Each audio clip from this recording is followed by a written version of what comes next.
Wednesday edition of Running Point on YSNLive.com. Ron Potesta with you alongside Anthony Hartwig.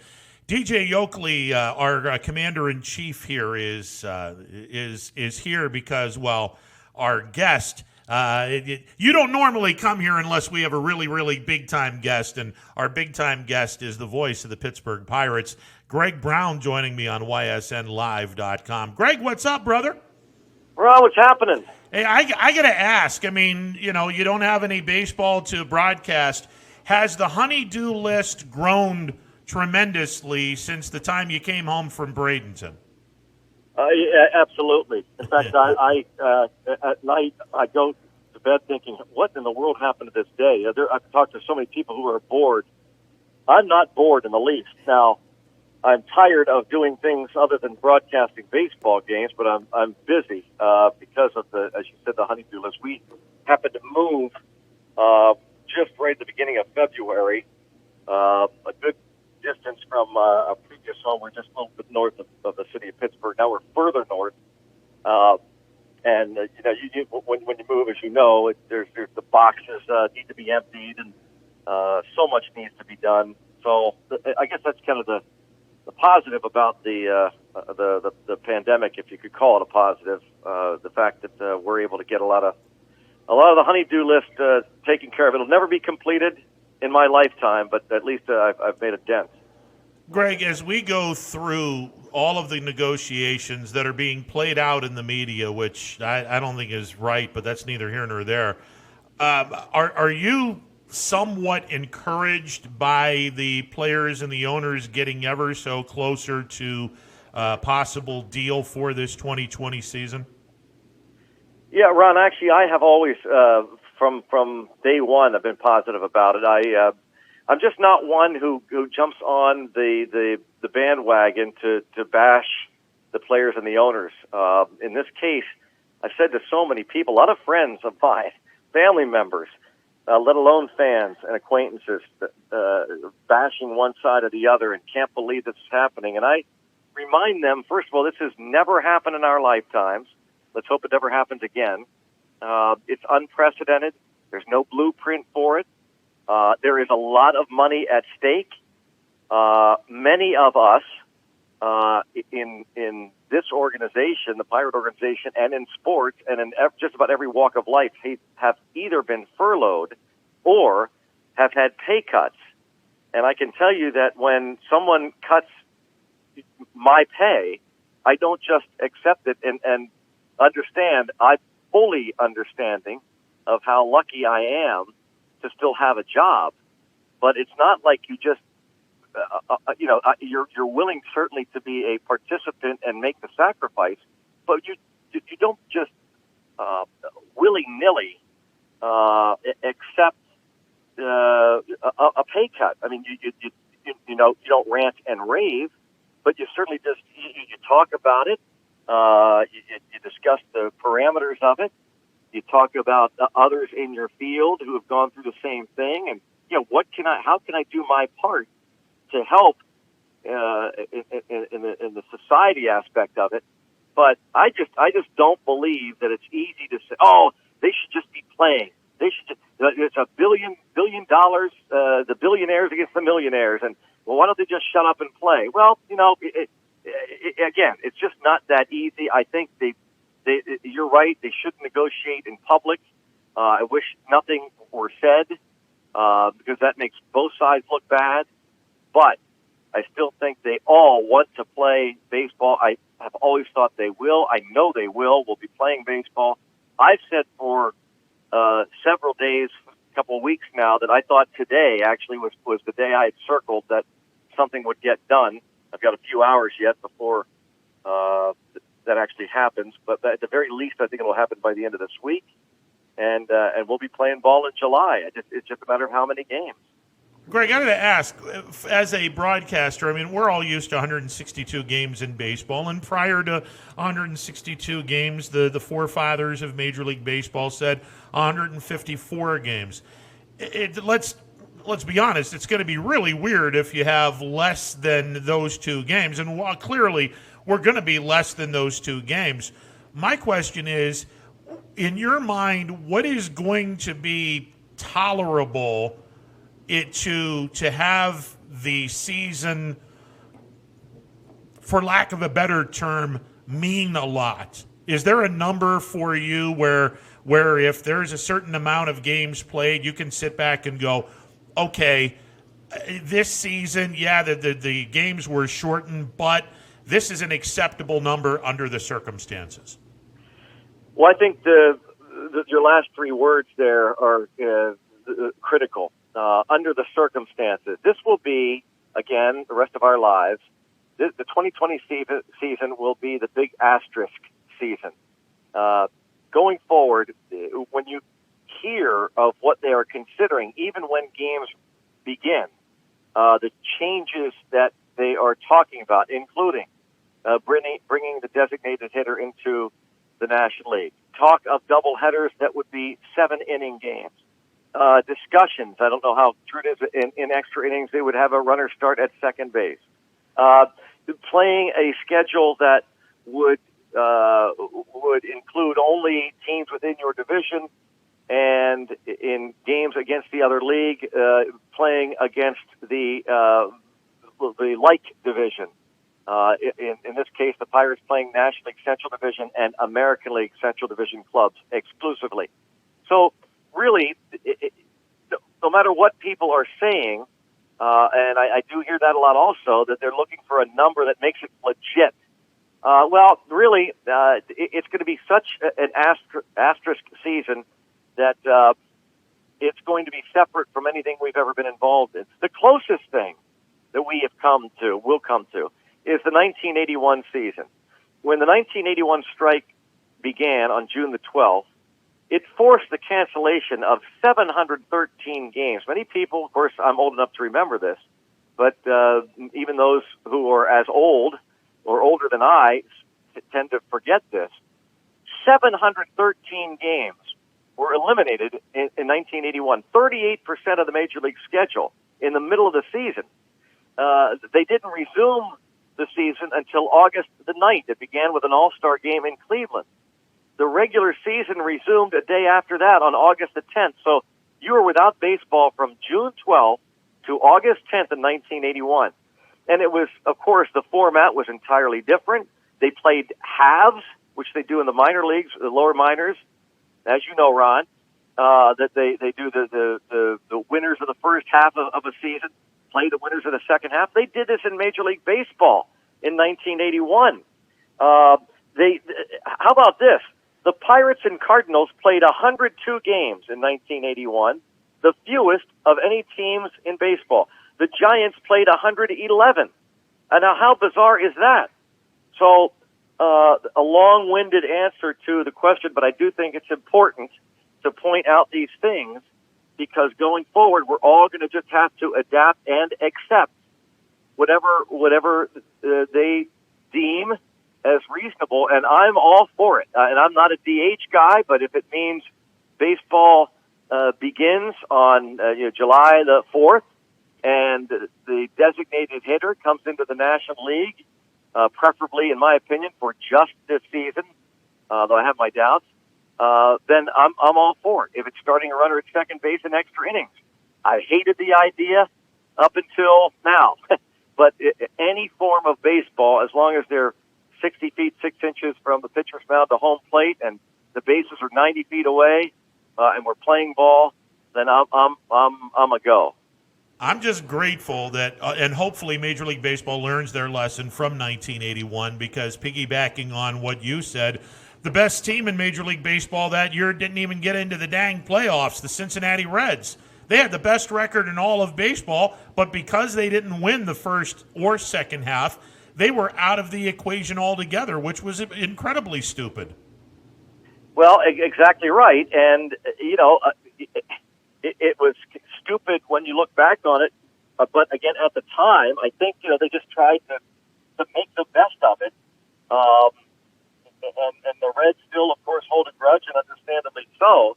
But if we were doing a talk show in June of 1981 prior to the strike, and you said, hey, what would you think if it looks like there's going to be a strike and we're going to miss 2 months of the season, and what do you decide? We're going to play halves.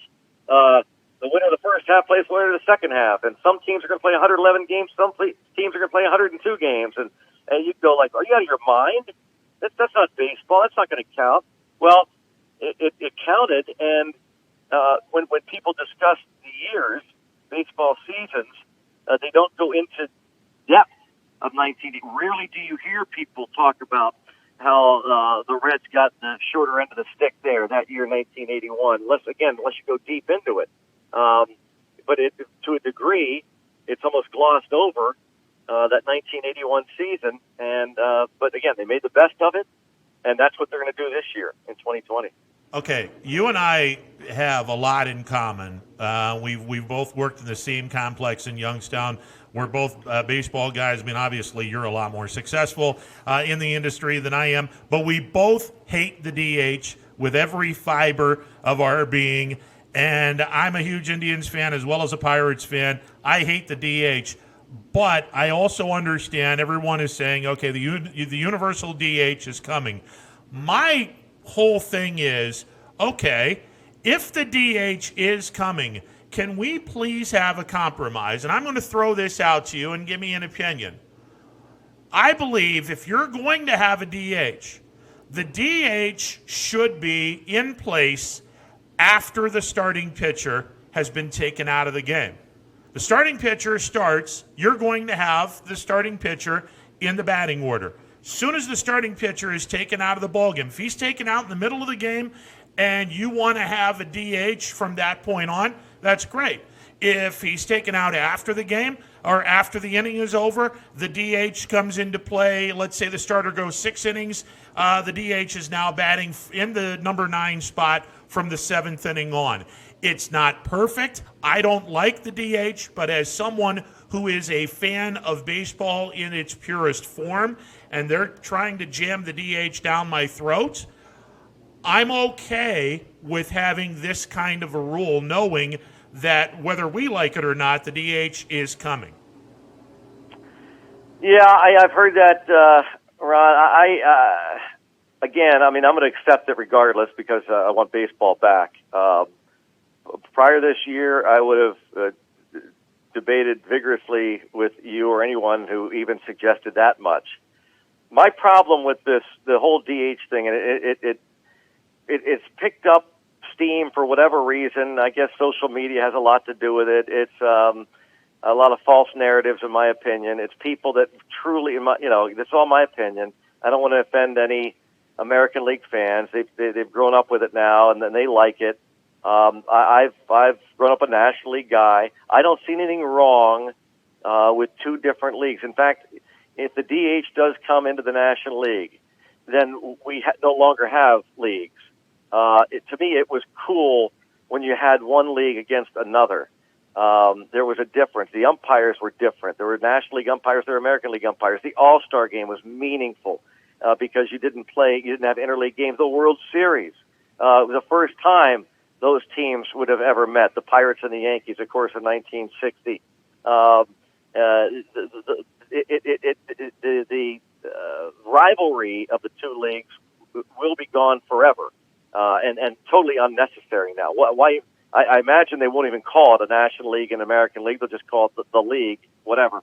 The other problem I have of the many, when people try to defend the DH, when they talk about, the first thing I hear people say, the pro DHers is, I'm tired of a pitcher going up there and striking out or making an out. Well, I don't have the stats. I should take the time because I've got the time to do it. But I would venture a guess that on average in the National League, a starting pitcher probably bats twice a game, maybe on average, because they're out of these games so soon now because of the pitch count. So you're talking really about 2, maximum 3. I mean, rarely. The Max Scherzer, yeah, he gets 3 at-bats. Max Scherzer is an athlete, and he plays and he hits, and he's fun to watch bat. It's interesting that the guys that are the better starters seem to be the better hitters, too, because they take such pride in it. And they're out there longer. So you're talking a couple of at-bats a game, and people are saying that it's an automatic out. Well, on average, a pitcher hits about 100, so he gets a hit he fails 9 out of 10 times. as we know, the best hitters in the history of the game fail 7 out of 10 times. So getting a hit 2 more times than a pitcher, twice as much, you're willing to change rules because of 2 at-bats a game. And, of course, there's nothing like when a pitcher – the baseball, the whole idea about baseball is it gives you the possibility of seeing something you haven't seen in a while, or it's a rare occurrence. That's why the best hitters fail 7 out of 10 times, because 350 hitters are so rare. Most of the time, they do fail. That's the thing that excites you when a guy gets a hit or a home run. So when a pitcher gets up there and does something, succeeds, it's out of the norm. That's why you go to a game, to see something out of the norm. So again, I'm going back to this idea that you're concerned about 2 at-bats a game, and look how many weak hitters there are in baseball anyway, outside the pitcher. I can point, in fact, halfway through last year, I pointed to a number of teams collectively, the DHs. There were about 3 or 4 designated hitters collectively on American League clubs about halfway through last year. I didn't follow up with it the rest of the year, who were hitting worse than several National League teams' pitching staffs. Now think of that. That's how it's crazy that people have, again, picked up this false narrative that it's all about, I'm tired of seeing a pitcher fail every time he comes to the plate, when really we're talking about a guy coming to the plate a couple of times a game. And Ron, to your point about putting the DH in when a reliever comes in, well, that's fine. But now we're seeing people talk about the DH adds a job for these players. But it doesn't talk about how now you eliminate bench players, because that's essentially what the DH does. It eliminates pinch hitters. So you don't have to worry about 2 or 3 or 4 good bench veteran guys that can come off the bench and hit and then field, because they are gone with the designated hitter. That's what pinch hitters allow you to do. When you have a starting pitcher, you want to get out there, you put a pinch hitter in there. Rarely does a relief pitcher ever hit in a game anyway. It's the pinch hitter. And to your point, if you want to have it be the DH instead of a different pinch hitter when a reliever is due up, that's fine. But for me, I prefer the old National League game where there is strategy and excitement when a pitcher does something out of the ordinary.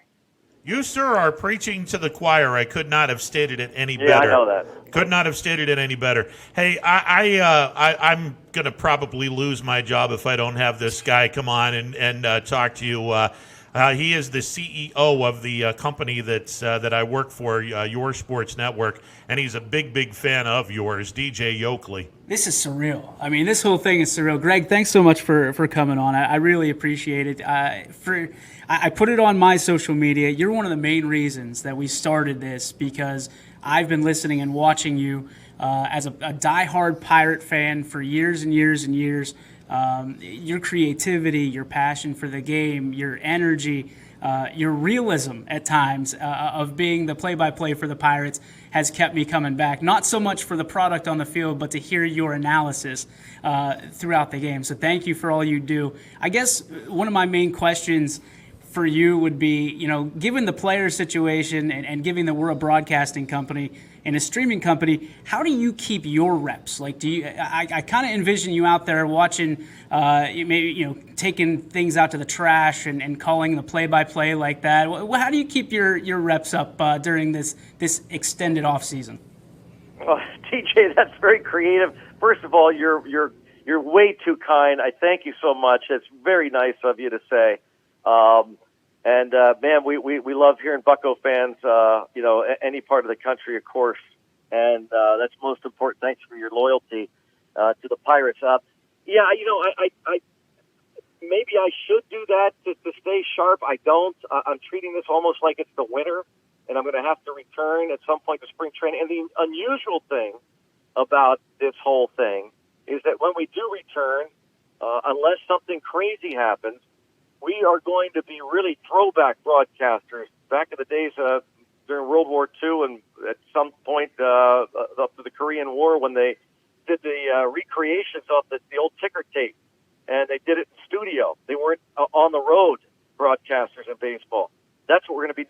time around, we're going to be broadcasting from a studio for road games, which is going to be highly unusual. So there's just no way to prepare for that. I guess I'm trying to prepare my mind for it. The one thing I did do in spring training before I headed north, and it was unintentional, I was taking my long daily walk around the neighborhood where I was in Bradenton, and it was just maybe a week after things had started to shut down. So because we were so unaware of what this pandemic was all about, where it came from, and we were sheltering in place, even down in Florida. But you're allowed to go out, really social distance, and I walked by myself. But I saw a couple of kids out in their front yard playing wiffle ball, which I grew up a wiffle ball player, and it really struck me. And on the sidewalk outside there, in this neighborhood, and these kids are playing wiffle ball, and I asked them, I said, "Hey, I know this sounds weird, kids, but would you mind if I videotaped you guys for a few seconds?" And they, well, okay, they thought it was weird. But I did that. And then I said, "Do you mind if I do a little play-by-play?" And I did. So for about a minute, I broadcast a wiffle ball game between, looked like two brothers, younger kids. And afterward, I told them, I was a broadcaster and that I was going to post it on social media. I got out of there before they ran in and told their parents that some old man was walking around the neighborhood doing play-by-play. As I walked away thinking, my gosh, they must really think I'm weird. I wouldn't be surprised if somebody, some cop shows up now to see what the heck I'm up to. But so that was my last foray into play-by-play. I like the idea of taking out the trash. We get a fairly long walk. We actually just moved out. My wife's into horses, so we moved back actually to a farm area, and it's it's probably a 150-yard walk to take the trash from the house out to the bin, and I might do that. I try and be creative on taking that trash out. Greg, I have your solution. Clear the bin, trash bag coming. Greg, I have your solution. Well, as you're walking down, you can do the clear the whatever. I think you should say, and the trash today is triple lined. I like that too. I like it. I'm going to have to start doing that. One of the questions I have, and it's probably cliche, but the creativity that you bring to the table, anywhere from the Marte Parte to El Cafe, and obviously that comes from a lot of the background and research that you do. When you came up with Raise the Jolly Roger, I mean, that is so just a staple in Pittsburgh right now. From Raise the Jolly Roger to Raise It, I mean, there's so many different renditions of it. When did it hit you that was going to be your call to finish a Pirate win? Well, thanks for that. But most of the stuff, Steve Blass would always remind me, my good buddy, he would always remind me that I haven't had an original idea since the third grade. Most of the stuff I've done, I've stolen. That's the one thing I didn't steal. I was actually in the front office my previous life in the Pirates organization, and as an intern, an 18-year-old kid, I walked up to the vice president of administration one day and said, the Cubs, when they win at Wrigley Field, they raise this flag above Wrigley Field with a blue W over a white backdrop, and I said, what if we have a big skull and crossbones flag, and the Pirates win, because that's what the Pirates do when they capture a ship. And he basically threw me out of his office, said we don't run a circus here. And years later, as a circus here in Pittsburgh with dogs barking, but years later, Bob Walk said you have to have a call. Years ago, he said, that's called the Jolly Roger. He said, how about we say hoist the Jolly Roger? And I changed it to raise the Jolly Roger. And it's worked out great. Yeah, I would say so. I would say it's worked out really well. I have to back off, but I want to tell you that you always have an open invitation here if you ever need to brush up on any ball, and hopefully the season gets going. But obviously, if you ever want to make a trip down the road to Youngstown, we'd love to have you, either just in to talk to our young broadcasters, or man, what a great thing it would be if you called a game in your off days. So, Greg, thanks for stopping on the show. It's a check off the bucket list for me. You have a fan forever. Thank you, sir. Man, thanks a million for that, DJ. I really, really appreciate that. Hey, Greg, always a pleasure, and I'll echo what DJ said. Anytime you want to join me at Bob Scene Park to do a B-League game, you know the seat is always welcome for you.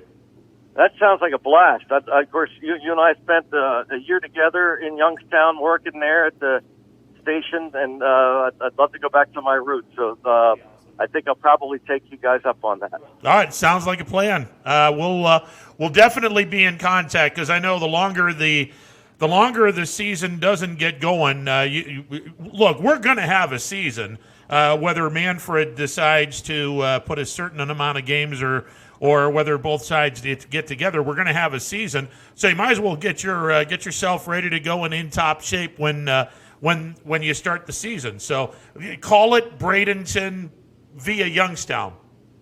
I like it, and I guess I could only you can only say raise the jolly trash bag so often. There you go.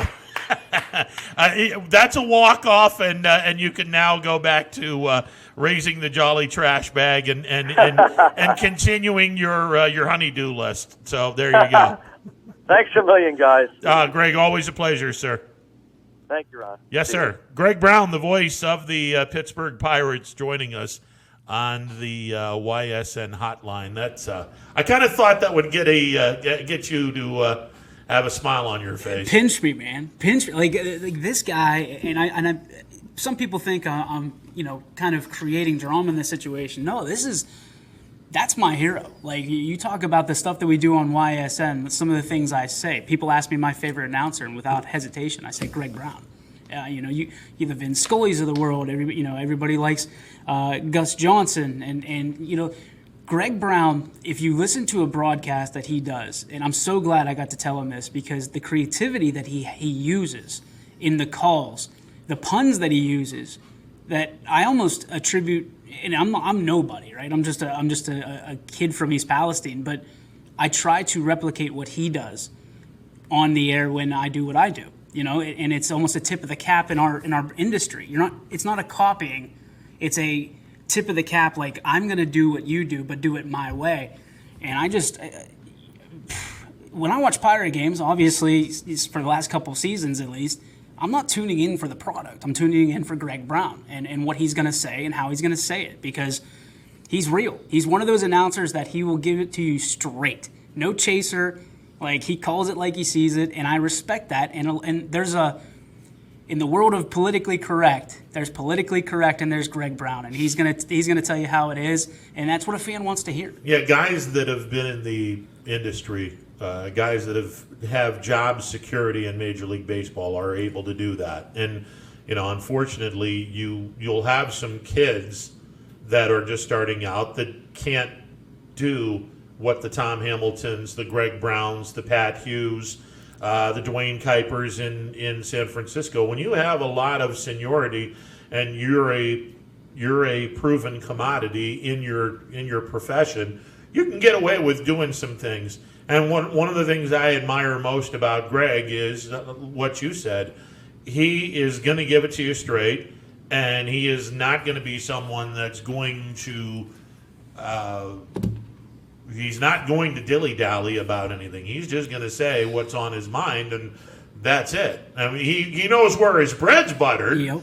But he also knows this organization, if it needs to be criticized, I'm going to be the guy to do it. I'm just not going to do it in a way that gets me to lose my job. Yeah, he's an outside the lines guy. We talk about people in our industry, in our world, in our circles, and whatever, that people that are straightforward march. They're going to color in the lines, within it with crayons.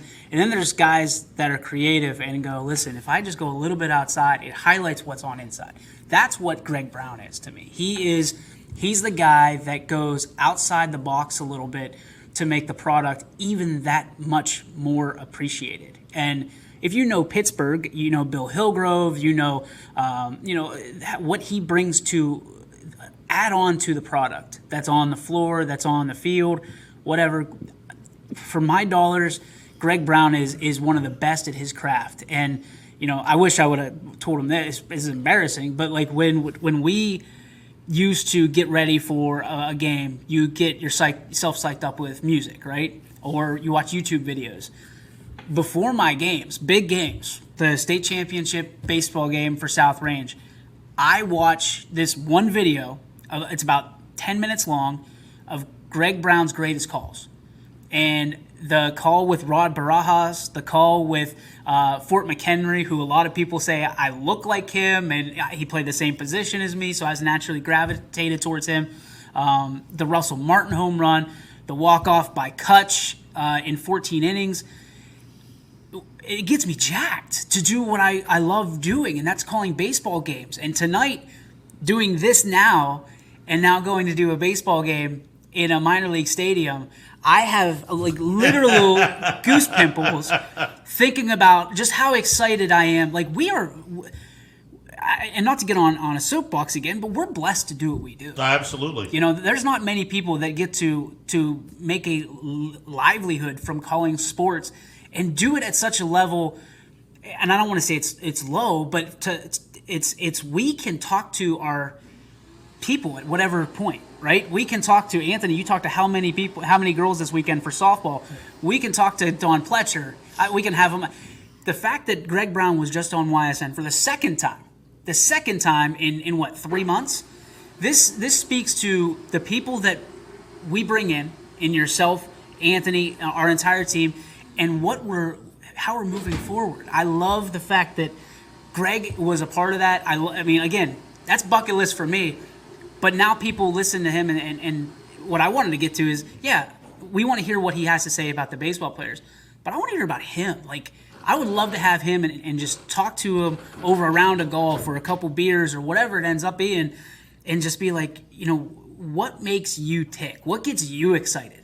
And for him to come up with on the off-the-cuff things that he comes up with, the puns, it's in the back of his mind. Yeah. But you have to wait, keep your powder dry, so to speak, and you have to wait for the right time to drop it. And he's got probably a plethora, an entire wardrobe of shirts that he's created the taglines for, which I absolutely love. Raise the Jolly Rogers is amazing. That was unique. It was amazing. Yeah, it is. That's solid. Clear the deck, cannonball coming. Yeah. Like that's stuff that you can't use if you're an Indians fan. Because you're not the Pirates. You're not the Pirates. You know, it's one of those things where he is so in tune with who he is and who he works for and what he does and who's listening that he is the best in the world at what he does. And nobody can take that away from him. And that's the beauty of the local broadcaster, where, you know, you see the national guys on a weekly basis, whether it was the game of the week on NBC with Tony Kubek, Joe Garagiola, or way back in the day, Kurt Gowdy was involved in that. Modern day, Joe Buck and John Smoltz. National guys are fantastic. They do a fantastic job. I'm a big fan of Joe Buck. Yep. At the beginning of the time, I thought, ooh, this kid's got some ginormous shoes to fill because his dad is one of the best ever in Jack Buck, not just in baseball, but in football as well. And Joe is more than held his own. He's actually on par with his dad, and some would argue that he might even be better than his dad. That's a hell of a compliment. But for my money, I've often said it's the local guys that come into your home via a radio, television, whatever. The local guys that come into your home, they're the ones that bring a bigger, more profound impact toward your life as a fan. For me, Joe Tate growing up was the best there ever was in basketball. I'll argue till the day I'm dead that Joe Tate's the best basketball broadcaster in basketball, period. Even better than Marv Albert, even better than Chick Hearn and all the other guys. And he's going to be, hopefully, at some point in time on the show too. But can I ask you a question? Yeah. So I'll ask both of you this question. You guys got to see, and you know, you watched 12-year-old DJ Yokley come out of his shell there as a fanboy, and a little bit starstruck, which I don't get very, very easily. But I'll ask you this: because you're both announcers, do you feel that there's one particular announcer that has shaped the way that you take the mic? Locally, Joe Tate. Tate. Regionally and locally, Joe Tate. Nationally, Dick Enberg. Okay. Was phenomenal. You can't go wrong with Vin Scully. Right. His words are unbelievable. For me, it's Kevin Harlan, because for the same reason. I mean, when I grew up, he was the voice of the Kansas City Chiefs. So every time you saw a Chiefs highlight, you watched it with Kevin Harlan's call. And now he's national on CBS, and he's a great guy, great announcer. But And you feel do you feel like when you're in the booth, do you feel like you kind of embody that and take little things from him? Yeah, I think that, and I when I listen to myself, I also I hear a lot of Ian Eagle too. Yeah. This in my inflection, and maybe because I've heard a lot of his calls, I like him. But Kevin Harlan's the guy that I grew up like that. I want to call games because of his calls. Now I know you guys all listen back to your stuff. Ron, you watch your show constantly, and when you're starting Tuesday, you'll be listening back to your actual broadcast calls. I did that way too much. 12 years doing it. So when you listen back, or you hear yourself, or hear a clip of yourself, do you? Obviously, we all analyze it. But do you sit there and you go, okay, this is what I'm listening for. I'm listening because I want to be like this guy. I like the way that he patterns his words, or the way that he has pace, things like that. Do you listen to yourself in that, or do you just make sure that you're not like swearing, uncontrollably? No, I don't. Unconsciously. I don't want to be. Greg Brown or Tom Hamilton or anyone. I want to be me with my own stuff, with my, So you don't my, try to, my style. like you said, Dick Enberg. You don't try to pattern yourself after? I can pick bits and pieces, but small bits and pieces from everyone's and it's funny, repertoire, and then just make it mine. Because I heard during spring season that your pace, your pattern, your style was compared to Tom Hamilton. Well, he sounds a lot like You sound a lot like, and I heard that from more than 5 people. The running joke that I have with Hamilton is, "You stole my voice." Yeah. To which Hamilton looks at me and says, "I'm older than you. You pattern your voice to me." I'm like, shit. He's right. But isn't that cool that Oh no, absolutely. It's the greatest compliment you can ever have. If anybody ever came up to me and said, "You sound like Greg Brown," I would hug them on the spot. Corona or not, I would hug them on the spot. I'd find a mask somewhere, pull it out, put it. I mean, honestly, there is no higher compliment to me than if someone said, "You sound like the guy that you cherish, you idolize in your profession." So that, like, if somebody came up, I mean, that's got to make you feel good that people say you sound like Tom Hanks. No, absolutely, absolutely. But by the same token, I also, I want to make some of my stuff Pose an OG as is. But no, when someone says, "Hey, you sound an awful lot like a guy who's top 3 in his industry," And who's the guy that that's pretty solid. Who's the guy that does like the Indians the show on Sportstime Ohio? He's got the same kind of voice too. Pulowski. Yeah. Al Pulowski. He's the host of the pregame and postgame show. Okay. But there's a guy that does like the Indians breakdown, or I forget what it's called on Sportstime. Not Matt Underwood, right? No. We've met Matt Underwood. I know who you're talking about, and I can't remember his name. I can't remember his name for the life of me, but you remind me of him too. Okay. Awesome. I have to go do a baseball game. Ron, get out of here. I thank you with my entirety of my heart. Thank you very much. I appreciate it. Not a problem. Lock up. Yep. Not a problem. See you, boys. All right. There he goes off into the nights to do a game for YSN. Is the Astro Falcons involved? He's going to Eastlake. Oh, he's going to Eastlake. Astro Falcons, Team Ohio, Prospect Select. All right. Astro Falcons against Team Ohio. Tops. Prospects. Team Ohio Prospects Select. Tops. There you go. Tops. That should be fun. Should be a good time. He goes up to Eastlake, the home of the Lake County Captains, which is the Indians' low A club. So there you go. Hopefully, fingers crossed, we can get Greg Brown to do a game with me. He sounded like he was for it. Well, I mean, I'm just throwing it out there. That might be like, you might have to check on DJ if that happens. Oh, no, exactly.